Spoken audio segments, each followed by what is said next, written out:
When I was little, my mom used to tell me stories about my grandpa, how he started with nothing and built a business that could have set us up for life.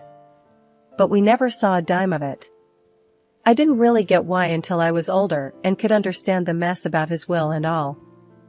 "Eliza, your grandpa was a tough nut," my mom said one chilly evening. We were sitting at our small kitchen table, nursing cups of lukewarm tea. The heater was busted again, and the landlord wasn't too quick to fix anything. He believed only in money earned, not given. "Why did he cut us off then? Didn't he think you'd manage his money right?"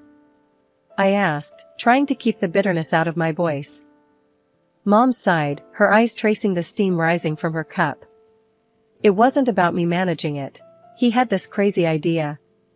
Made a will that only gave his fortune to someone who made it big on their own, $500,000 at least in their business." "That's just cruel," I muttered. The idea seemed ludicrous, a game set by a man who loved his money more than his family. "It was his way or the highway," Mom continued. "When I argued with him, he practically disowned me. Said if I was any good, I'd earn my way without his help. The unfairness of it all gnawed at me. Here we were, scrimping and saving every dime, while someone out there was living it up on what should have been ours.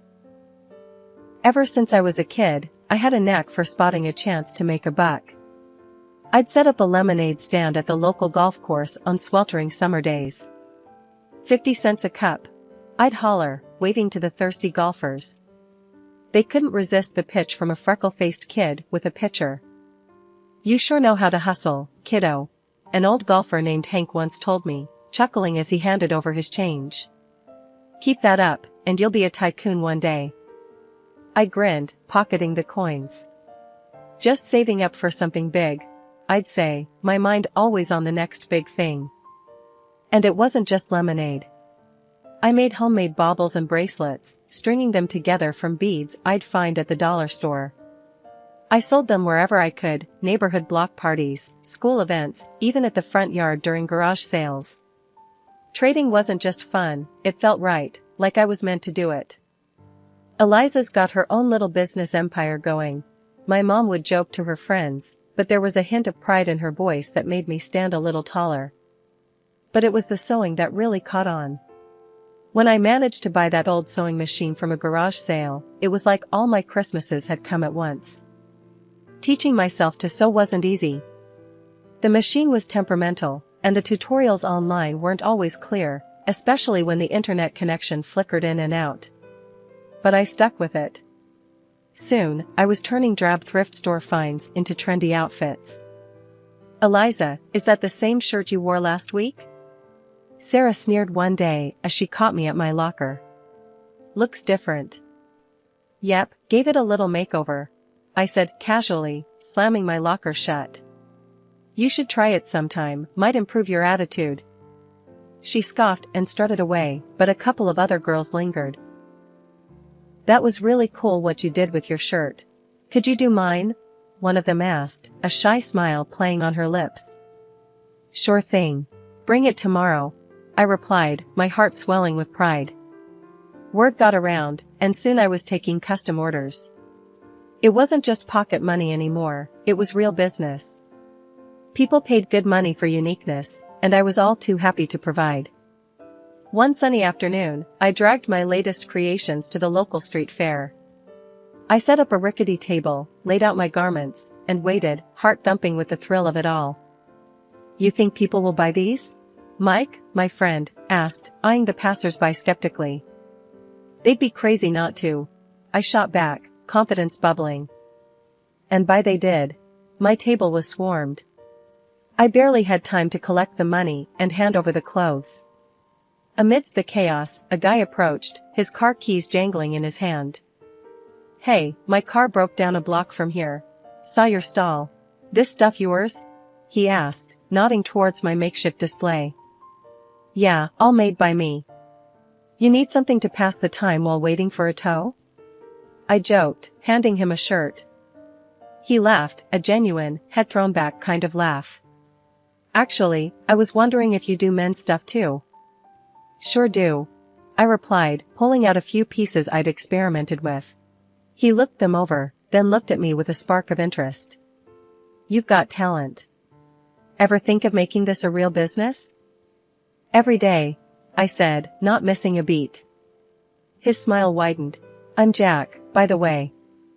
Eliza, I said, shaking his hand, feeling the weight of the moment. This wasn't just another sale. This felt like a doorway, swinging wide open. As the day wound down, I counted the cash, a sense of accomplishment washing over me. This was it. I was making it happen, one stitch at a time. Told you they'd love your stuff, Mike said as he helped me pack up. Yes, you were right, I admitted, unable to keep the grin off my face. Looks like I might just make that $500,000 mark after all. After Jack and I met at the fair, things kicked off faster than I expected. He wasn't like the guys I knew, he came from money, but he had a way of making you forget about that when you were with him. He had this laid-back vibe, always laughing, always making plans. We started seeing each other more, and it wasn't long before we were seriously dating. One day he said, Eliza, I think it's time you met my parents. The thought alone made my stomach churn. I knew his folks came from old money, the kind that looked down on people like me. Are you sure? I asked, my voice tense. I don't think they'll like me much. Jack laughed it off. They'll love you. Don't worry so much. The drive over to Jack's parents' house felt like the longest ride of my life. Jack kept talking about mundane stuff, probably trying to ease the tension, but my stomach was in knots. We turned into a long driveway, and there it was, a massive house that looked more like a museum than a home. We walked up to the grand entrance, and the door swung open before we could even knock. There stood Jack's mom, Mrs. Thompson, dressed impeccably in a way that made me feel underdressed instantly, despite my careful choice of outfit. Jack, darling, she exclaimed, pulling him into a hug, then turned to me with a polite smile that didn't reach her eyes. And you must be Eliza. We've heard so much about you. Her words sounded warm, but her tone was anything but. I forced a smile. Thank you for having me, Mrs. Thompson. Jack led me inside, and that's when Mr. Thompson appeared. He was a tall, stern-looking man with a firm handshake that felt more like a test than a greeting. Eliza, a pleasure, he said, his voice deep and unemotional. We moved into the living room, which was as grand and cold as the rest of the house. Everything felt stiff and formal. We made small talk, or at least, they did. I mostly nodded and smiled, feeling out of my depth. Dinner was served in a dining room straight out of a magazine, with crystal and fine china that looked like it should be locked up in a display case, not used for eating. We sat down, and that's when the real interrogation began.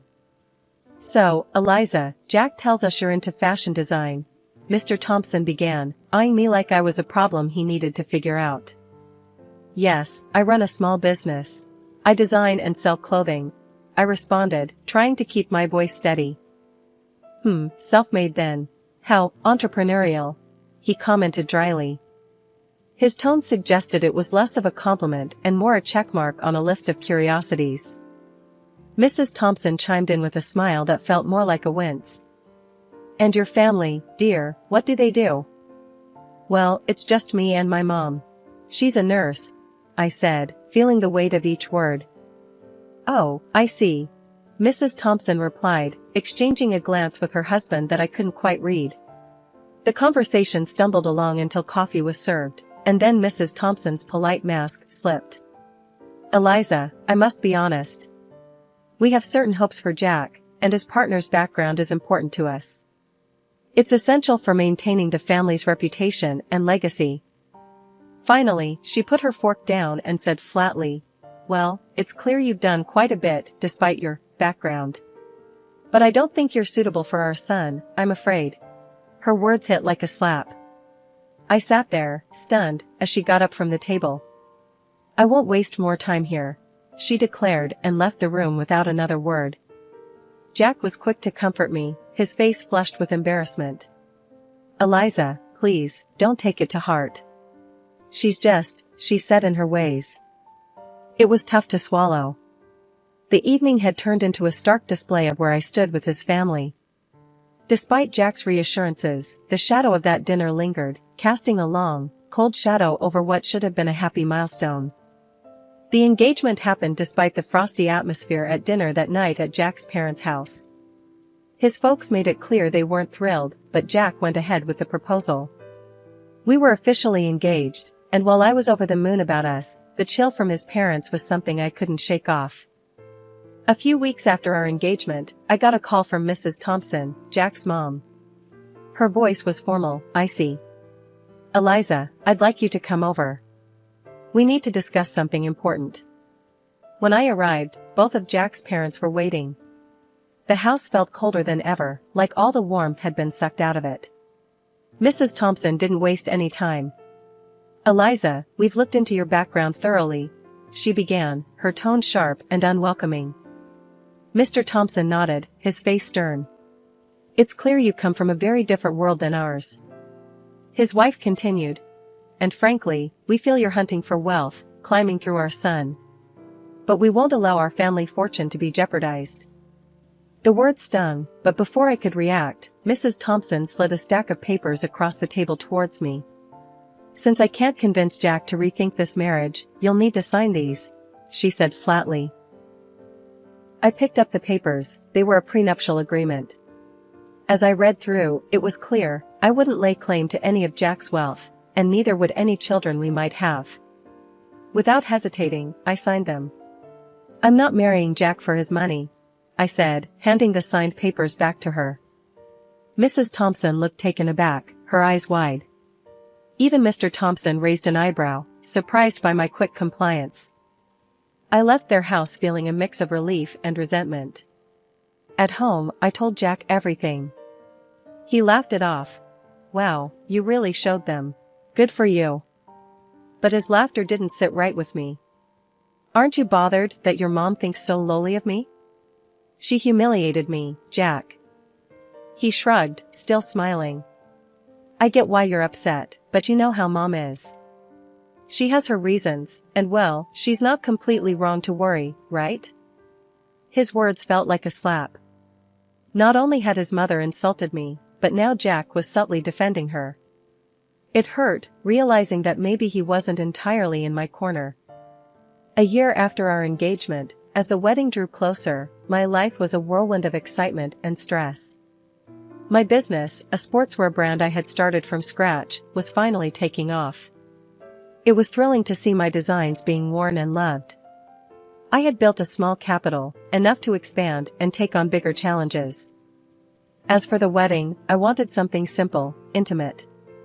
But Jack had other ideas. He dreamed of a lavish celebration. "Eliza, we're only doing this once. Let's make it big," he'd say with that grin that made it hard to argue. So, I agreed, and we planned a grand event. I found myself splitting the bill for a grand venue, exquisite catering, and a band that could keep our guests dancing all night. I managed to snag some deals, haggling discounts wherever I could. Old habits die hard. The wedding day was perfect, at least on the surface. Our guests seemed to have the time of their lives, and Jack and I couldn't stop smiling. We were floating, caught up in a bubble of joy. But not everyone was caught up in the festivity.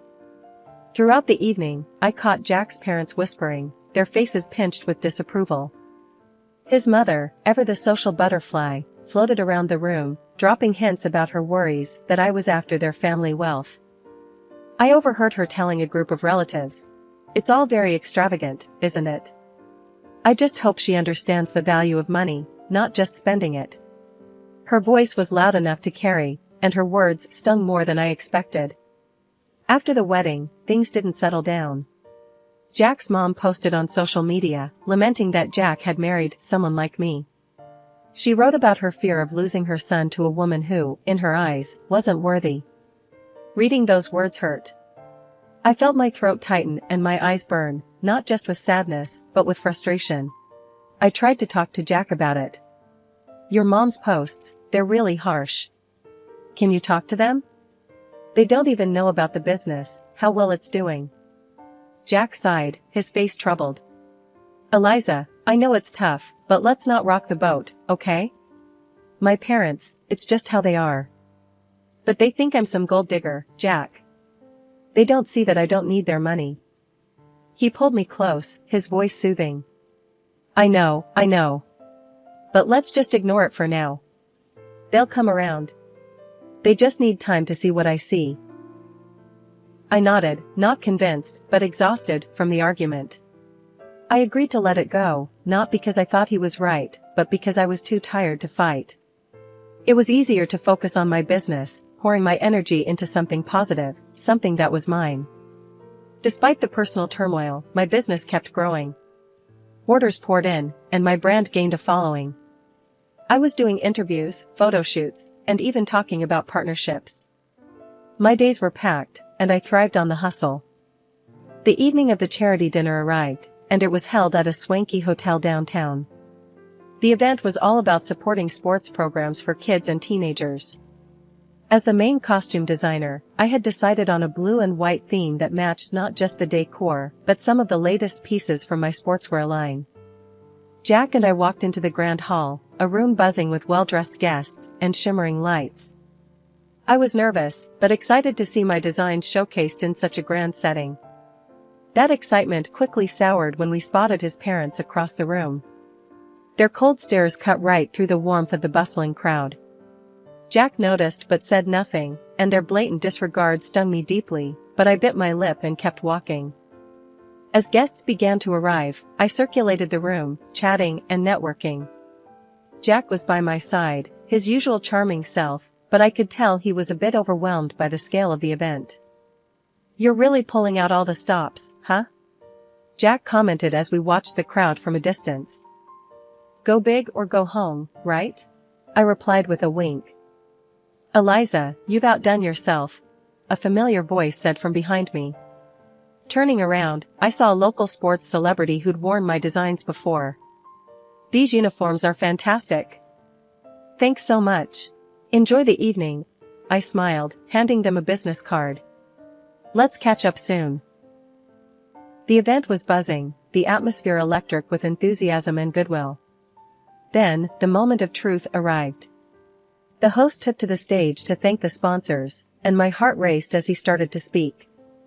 We hadn't been seated long when the evening's presenter took the stage to kick off the event.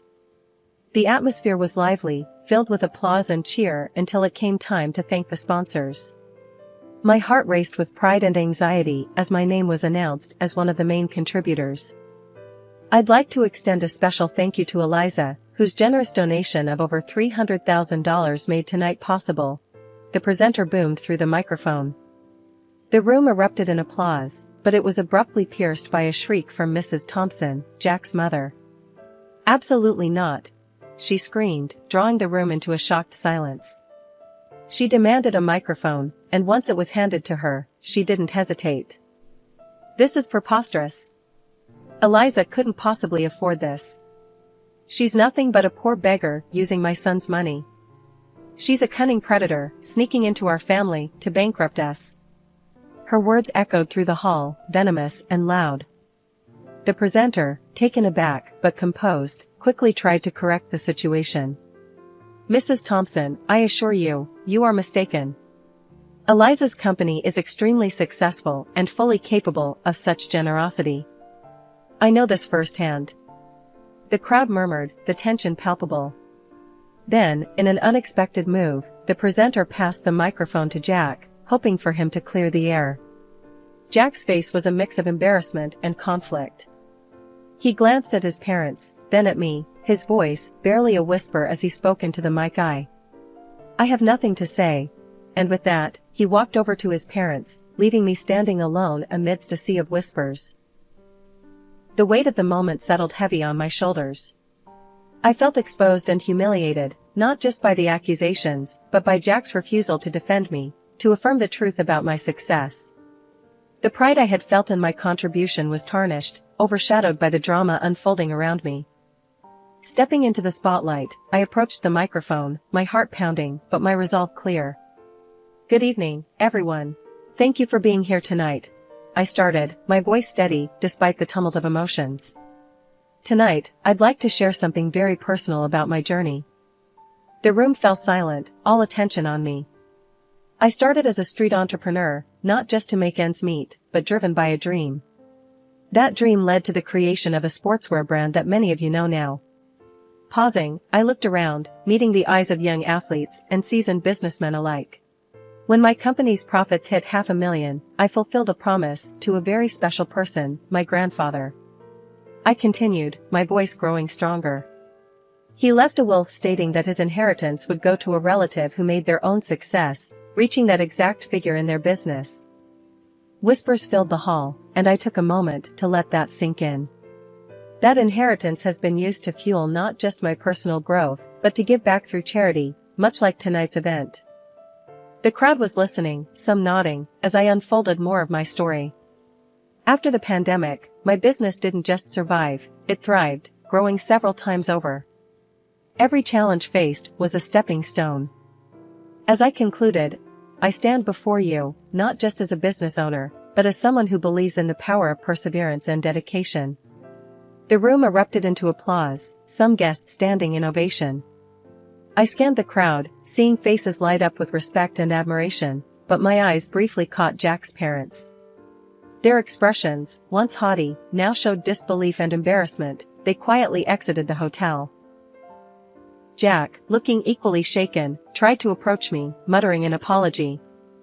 "Eliza, I just shook my head and walked past him, my emotions a mix of triumph and heartache.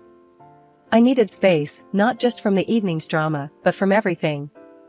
I decided to stay at the hotel that night, alone with my thoughts. Later, as I sat in the quiet of my hotel room, my phone rang. It was Mom. Her voice was thick with emotion. "Honey, I saw everything. I just want you to know how proud I am.